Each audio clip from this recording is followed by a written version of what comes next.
Hello BSc third year students. आज हम लोग ब्रैंकियोस्टोमा के एक्सक्रीटरी सिस्टम के बारे में रीड करेंगे। ठीक है। एम्फियोक्सिस के अंदर जो उत्सर्जी रचनाएं होती हैं वो जो वर्टिब्रेट्स एनिमल होते हैं उनसे बिल्कुल डिफरेंट होती हैं, और इनमें जो एक्सक्रीटरी ऑर्गन्स पाए जाते हैं वे रचनाएं जैसे फ्लैटवर्म, पॉलिकिड्स, एनालिड्स में पाए जाते हैं, जिनको बोलते हैं प्रोटोनेफ्रिडिया। उनसे मिलता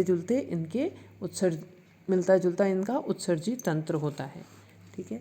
तो कशेरु की जो जंतु होते हैं उनमें उत्सर्जी अंग होते हैं किडनी, और किडनी जो होती है वो मीजोडर्म से डेवलप होती है। और एम्फियोक्सिस के अंदर जो उत्सर्जी अंग हैं वो प्रोटोनेफ्रिडिया होते हैं, जो कि एक्टोडर्म से बनते हैं। ठीक है।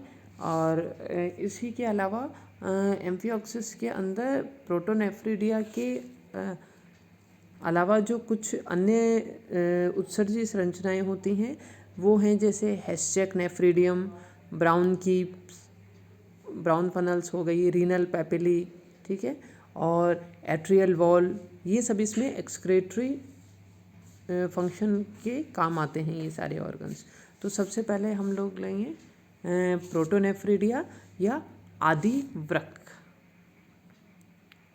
जिसको बोलते हैं प्रोटोनेफ्रिडिया या आदि वृक्क।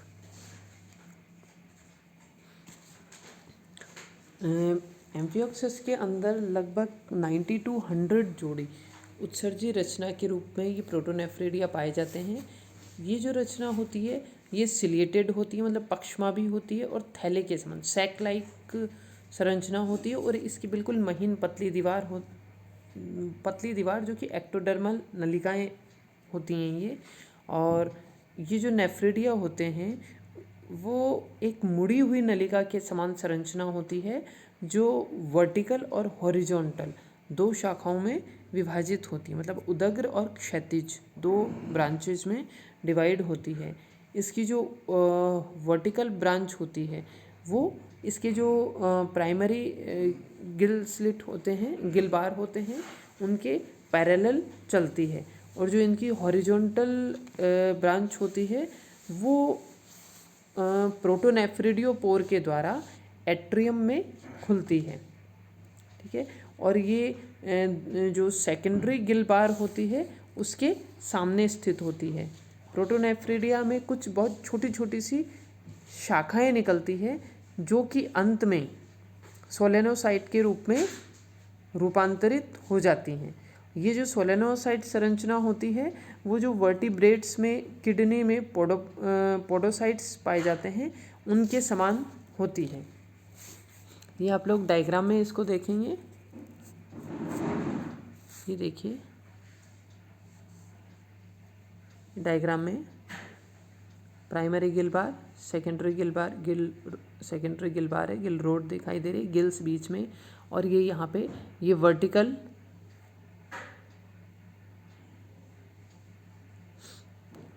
वर्टिकल ब्रांच है इसकी, और ये इसकी हॉरिजॉन्टल शाखा है, और इसके ये नेफ्रिडियो पोर दिखाई दे रहा है प्रोटोनेफ्रिडिया का। और ये जो संरचनाएं दिखाई दे रही हैं ये हैं सोलेनोसाइट सेल्स। ठीक है।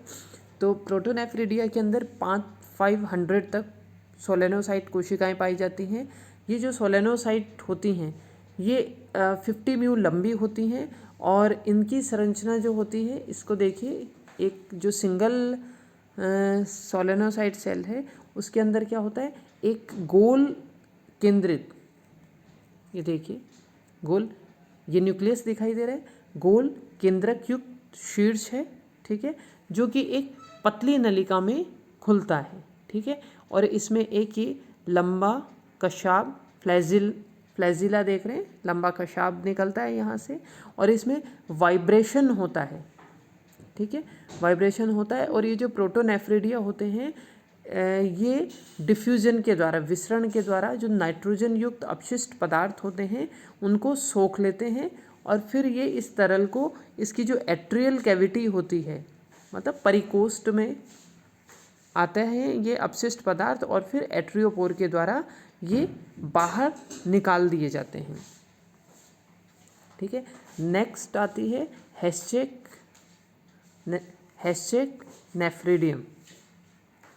हैशचेक नेफ्रिडियम जो होते हैं ये एक लंबी सीधी नलिका समान संरचना होती है जो नोटोकॉर्ड के बाईं तरफ और वेंट्रल सरफेस पर विलम जो होता है इसमें उसकी छत पर उपस्थित होती है।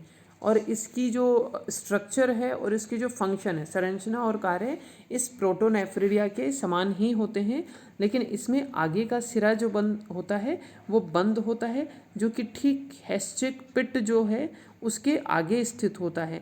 लेकिन इसका जो पीछे का सिरा होता है वो ग्रसनी के पूर्व जो ब्रैंकियल वैश्म होता है उसमें खुलता है और ये एक्टोडर्म से बना हुआ होता है। और इस हैशचेक नेफ्रिडियम को ब्लड की जो सप्लाई होती है वो डॉर्सल ऑर्टा के द्वारा होती है और इसकी डॉर्सल सरफेस पे कई सोलेनोसाइट सेल्स पाई जाती हैं और जो प्रत्येक सोलेनोसाइट होती है वो चारों तरफ से एक सिलोमिक सैक से घिरी हुई होती है, जो कि ब्लड के अंदर से नाइट्रोजन युक्त अपशिष्ट जो पदार्थ होते हैं उनको अलग कर लेती है।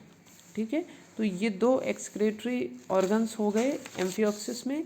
नेक्स्ट है ब्राउन फनल।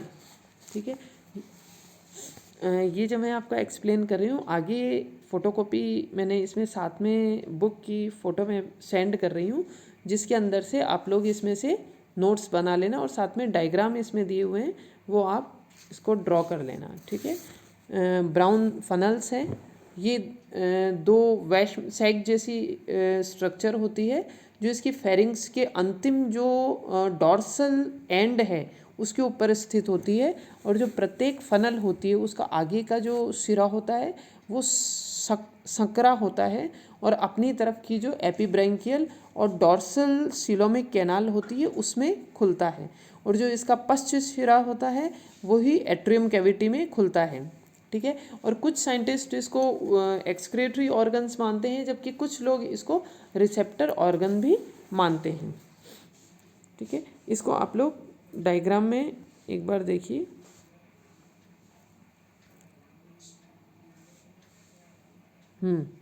ये डायग्राम आप लोग ये देख रहे हैं एम्फिओक्सिस का।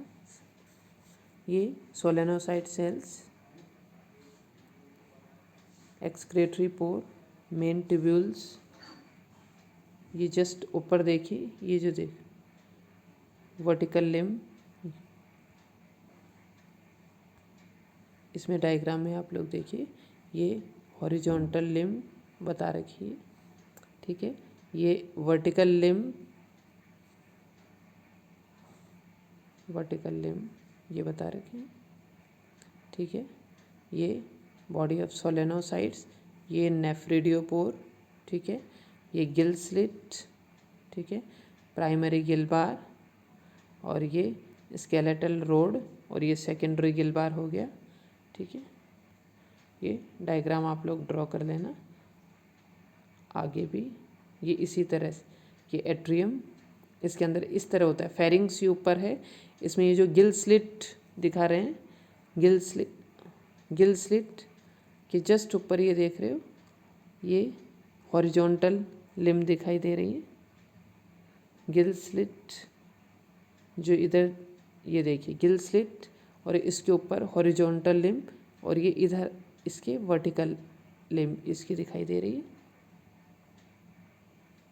इसको और भी क्लियर आपको ये हो जाएगा, एक डायग्राम ये देखिए,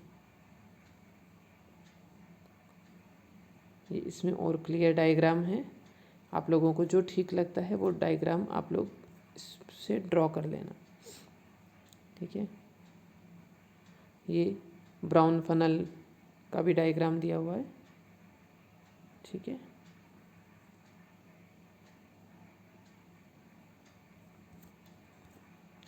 अब नेक्स्ट इसमें आती है रीनल पैपिली।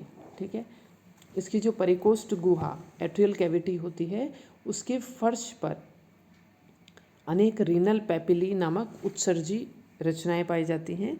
ये जो रीनल पैपिली होती है ये कोशिकाओं के एक समूह से बनी हुई होती है जो उत्सर्जन में हेल्प करती है। इसके अलावा जो एम्फिऑक्सिस की जो एट्रियल वॉल होती है, ठीक है, परिकोष्ठ की सतह होती है, उस पर भी एट्रियल की वॉल के ऊपर भी कुछ कॉलमनर एक्सक्रीटरी सेल्स के ग्रुप पाए जाते हैं, वो भी एक्सक्रीटरी फंक्शन में अपना सपोर्ट करते हैं। तो ये इसके मेन एक्सक्रीटरी ऑर्गन्स हैं एम्फिऑक्सिस में, ठीक है। अब इसको आप लोग डायग्राम इसमें से आप लोग ड्रॉ कर लीजिए, और हिंदी मीडियम वाले स्टूडेंट्स के लिए भी ये साथ में नोट्स हैं, आप लोग इसको अंडरलाइन भी मैंने किया है, आप लोग इसको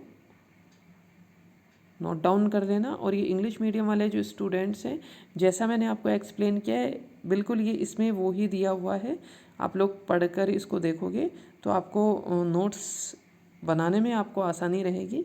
इसके लिए मैं आपके लिए भेज रही हूँ, जो मैंने एक्सप्लेन किया वो सब इसमें है। तो ये आपका कंप्लीट होता है एक्सक्रीटरी ऑर्गन।